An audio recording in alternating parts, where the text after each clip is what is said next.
Hello and welcome to the History of Philosophy in China by Peter Adamson and Karen Lai, brought to you with the support of the Philosophy Department at King's College London and the LMU in Munich.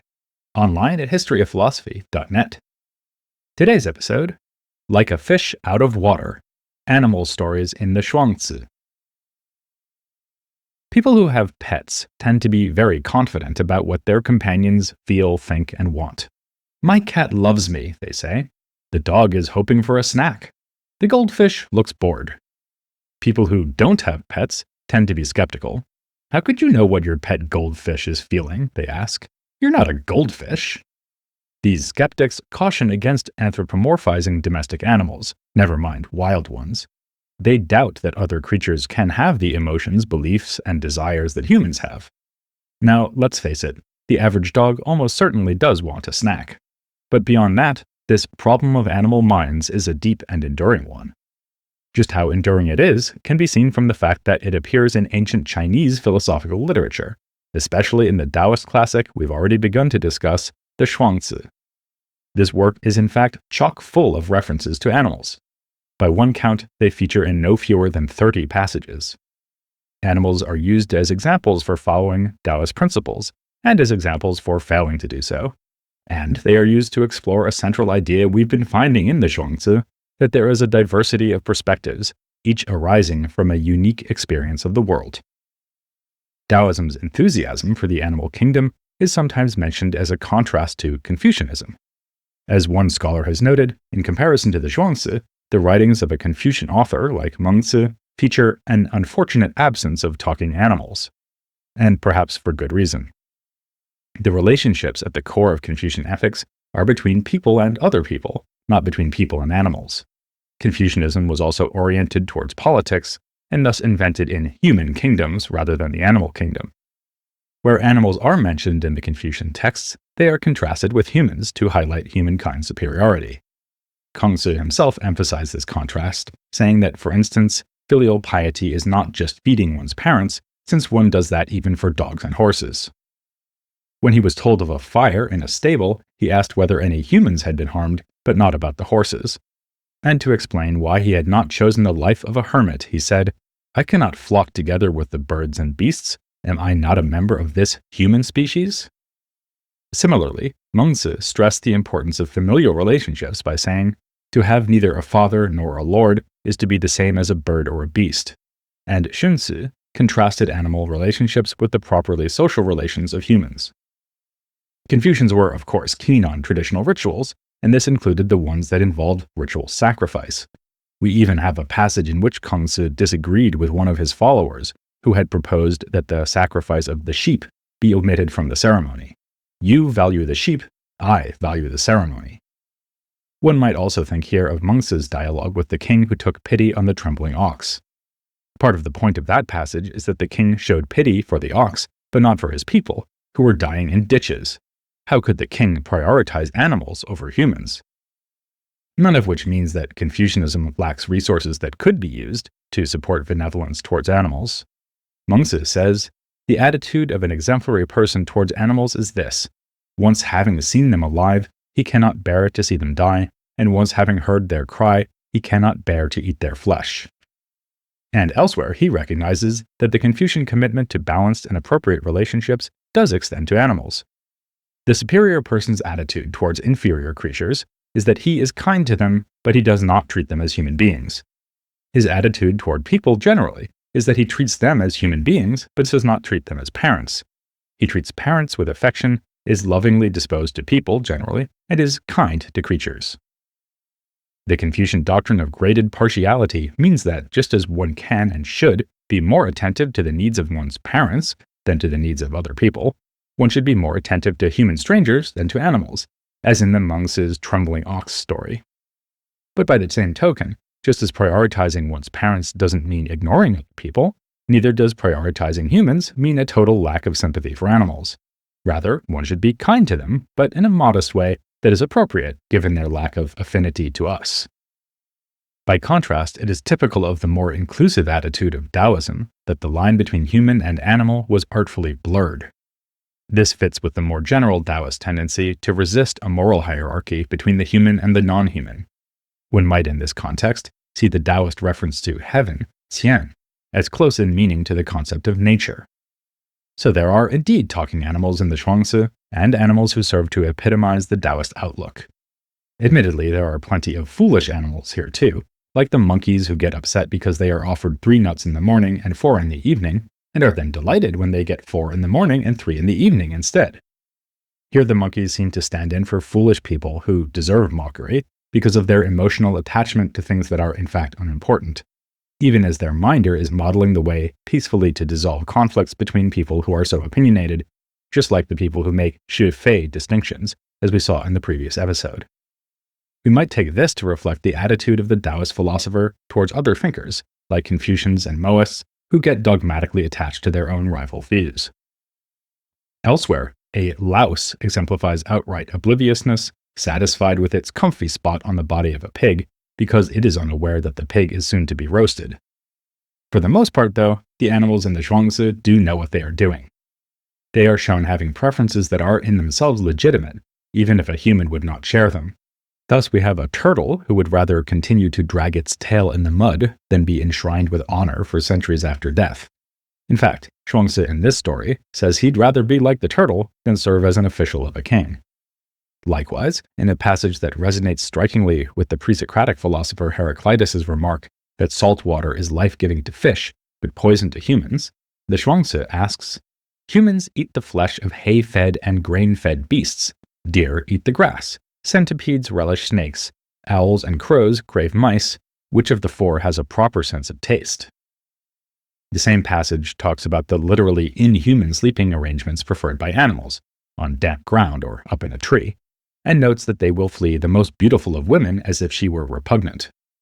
Never mind, different strokes for different folks, here we have different features for different creatures. In some cases, the animals of the Zhuangzi seem to have an instinctive sense for being responsive to Tao. Think again of the enormous peng bird, whose own perspective is so broad that all distinctions vanish from its point of view. The smaller creatures who fail to appreciate that lofty perspective unwisely judge peng according to their own capacities. By contrast, peng does not speak, it just flies, capturing the Taoist attitude of carefree wandering, the title of the Zhuangzi's first chapter.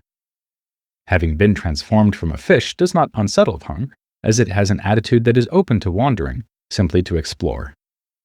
In another story, we hear about fighting roosters who are trained until they become impervious to agitation or fear from other birds. Their unresponsiveness terrifies the birds who are matched against them in combat, as this demeanor is so unexpected. By being unresponsive, these roosters intimidate others and thus protect themselves. A similar point is made with the example of a human archer who would have more trouble shooting accurately to win a reward of gold than to win more humble prizes. For animal or human, the Taoist way is to remain unaffected by circumstance. The pleasing irony is that the less one is concerned by the result, the more likely one is to achieve it. Thus, the relaxed archer will win gold as if he were shooting for small change, and the fully trained roosters are so calm that other roosters are afraid to fight them. Now, in these stories, the animals seem simply to serve as analogies or symbols to express Taoist philosophy. It does not seem that real wisdom is being ascribed to real animals, even if the roosters in the cockfighting story are said to be complete in virtue. But the Zhuangzi is not without interest in real animals, precisely because of the aforementioned point about the diversity of perspectives. One of the most memorable passages in the whole work directly addresses the question of whether it is possible to cross the divide between a human and an animal perspective. It's worth quoting the whole thing. Zhuangzi and Huizi were strolling on the bridge above the Hao River. "Out swim the minnows, so free and easy," said Zhuangzi. "That's how fish are happy." "You aren't a fish. How do you know that the fish are happy?" said Huizi. "Well, you aren't me, so how do you know that I don't know the fish are happy?" Huizi responded, "We'll grant that not being you, I don't know about you. You'll grant that you are not a fish, though, and that completes the case that you don't know that the fish are happy." Zhuangzi replied, "Let's go back to where we started. When you said, 'On what basis do you know that the fish are happy?' You asked me the question already knowing that I knew. I knew it from up above the Hao River. There's a lot to say about this passage, and indeed a lot has been said. Enough articles have been published on it to be collected as a book, and just recently, Michael Beanie has written a whole monograph about it. But let's start with the basics. The two interlocutors, Zhuangzi and his usual sparring partner, Huizi, are reenacting the sort of debate we described at the start of this episode. Zhuangzi thinks he knows how the fish feel, whereas Huizi is a skeptic. He deploys Zhuangzi's own perspectivist philosophy against him, suggesting that only a fish can know how a fish feels. Zhuangzi cleverly turns this against Huizi. Since he is not Zhuangzi, how can Huizi know that Zhuangzi does not know how a fish feels? Huizi, having fallen into the trap of self-contradiction, tries to escape by demanding that Zhuangzi himself should admit his lack of fish understanding. Then instead we get a rather obscure final move from Zhuangzi, which looks to turn on a bit of wordplay. Translating literally, Huizi has asked from where, An, Zhuangzi would know how the fish feel. Zhuangzi says simply, from up here on the bridge, looking down at the river. This much seems relatively clear. To dive deeper, so to speak, we should firstly look at the argumentative structure of the exchange. In order to challenge Zhuangzi's apparently innocuous remark about the happy fish, Huizi is depending on an implicit principle. This would be along the following lines. You cannot know what it's like to be a fish without being a fish. Or, to put it more generally, you cannot know what it's like to be such and such without being such and such. We might call this the perspective principle. You need to share something's perspective to make claims about how things are for it. So, Zhuangzi also wouldn't be able to say what the experiences of a cat, dog, or tree would be like, since he isn't a cat, dog, or tree. If Huizi is correct, pretty much the entire text of the Zhuangzi, showcasing different perspectives, is meaningless. But Zhuangzi uses this same perspective principle to turn the tables on Huizi. Instead of assuming that you need to belong to a given animal species to know what it's like to be an animal of that species, he applies Huizi's principle at the level of individuals. Thus he says, if I cannot know how things are for a fish, then you cannot know how things are for me. This, despite the fact that the difference between Huizi and Zhuangzi seems to be a lot smaller than that between Zhuangzi and the fish. Both men are, well, men. They share a human perspective and presumably have a decent chance of knowing what things are like for one another. Huizi could have avoided the trap by pointing this out. He might have said that he does know how things are for Zhuangzi, being a fellow human, whereas neither of them know what it's like to be a fish, not being fish. Instead, Huizi clings to the perspective principle. Now applied at the level of individuals, it implies that no one can know what it's like to be anybody or anything else.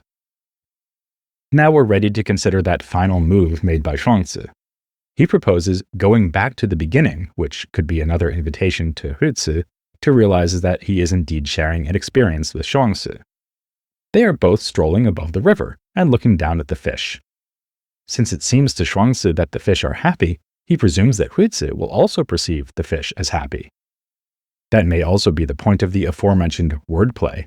It is from here, that is, from the perspective of a human wandering along a bridge and looking down at the minnows in the river, that the fish can be judged to be happy. If that is as far as Zhuangzi wants to go, then the upshot could still be a kind of skepticism or relativism. He may be saying, I can only tell you that from my point of view the fish are happy, but isn't that how things seem to you too? Alternatively, maybe Zhuangzi is suggesting that just as Huizi should be able to share his perspective, so both men should be able to share, to some extent at least, the perspective of the fish. That is suggested by another bit of wordplay in the text. The same word, yu, is used to describe both the strolling of the two philosophers along the bridge and the wandering of the fish as they dart around in the flow of the river. If this is right, then the underlying point of the story is that perspectivism need not lead to a relativist dead end, where each of us is trapped within our own experience without being able to relate to anyone else's. Instead, Taoism would urge us to go beyond our own perspective to include, as far as possible, the points of view inhabited by others. This is what the Zhuangzi invites us to do when it offers us stories about animals. They provide opportunities for us to wander into these animal perspectives, to consider the foibles of some of them, and to realize that they're all too human, or rather that we're all too much like them. To wander is in fact to exercise our imagination, to consider possibilities we might never dream of were we merely to inhabit our own headspace. In fact, the word yu, meaning wandering, is one of the most significant terms in the Zhuangzi, and it's associated with how we come to know and understand our world in a flexible and adaptive way that is so characteristic of the Zhuangzi. In the happy fish story, this is precisely Zhuangzi's point. Huizi should try to be, as it were, a fish out of water, seeking to empathize with the minnows by exploring analogies between his own human experience and what the experience of swimming fish might be like. That message would certainly have application to our own attitudes towards non-human animals. If we are trying to understand or even adopt the perspective of animals, then we are clearly not thinking about them only instrumentally. The Taoist could not consider an animal only as a source of food or as slave labor or as a ritual sacrifice. Anthropocentrism would be ruled out just as much as individualism. Both would be forms of the unnecessary kind of distinction between this and not this that the Zhuangzi criticizes in other passages associated with Shifei thinking and the artificial rigor of schools like Confucianism and Moism. To have the broadest possible perspective is to say, as the Zhuangzi puts it, no thing is not other, no thing is not it. If this policy is maximally open-ended, then it would go beyond identification or empathy with animals. Taoists might also think their way into the perspective of, say, plants. And we find the text doing exactly that. In another story involving animals, the sage Kongzi encounters a hunchback who excels at catching cicadas with a pole that has glue on it. He has trained himself for years for this task, in part by making his body as much like a tree as possible, his torso like its trunk, and his arms like its limbs, because cicadas live in trees.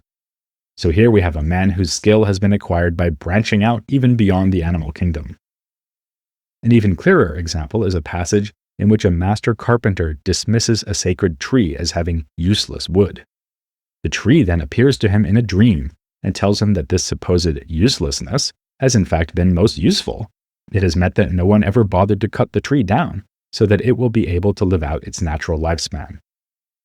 Just as owls would rather eat mice than human food for dinner, so a tree would rather seem useless to humans because it won't be made into a dinner table. So, there is indeed a powerful contrast with the Confucians here, but it is not quite the one we might have expected. The point is not that the Taoists valued nature and Confucians did not, nor is it that Taoism offers resources for animal ethics where Confucianism does not. It is rather that the human relationships at the core of Confucian ethics are, from a Taoist point of view, something we may reasonably seek to transcend. As for the Confucians, they were good enough at appreciating other perspectives that they understood this very well, which is why Xunzi criticized Zhuangzi by saying that he was obsessed by thoughts of heaven and did not understand the importance of humanity. Those stories about the cicada catcher and the carpenter illustrate another striking habit of the Zhuangzi. Just as it is full of stories about animals, it is full of stories about craftspeople and others who are distinguished by their practical abilities, for instance, an expert swimmer. What is the point of these so-called skill stories? Like the sacred tree, you would do well to join us next time to find out, here on The History of Philosophy in China.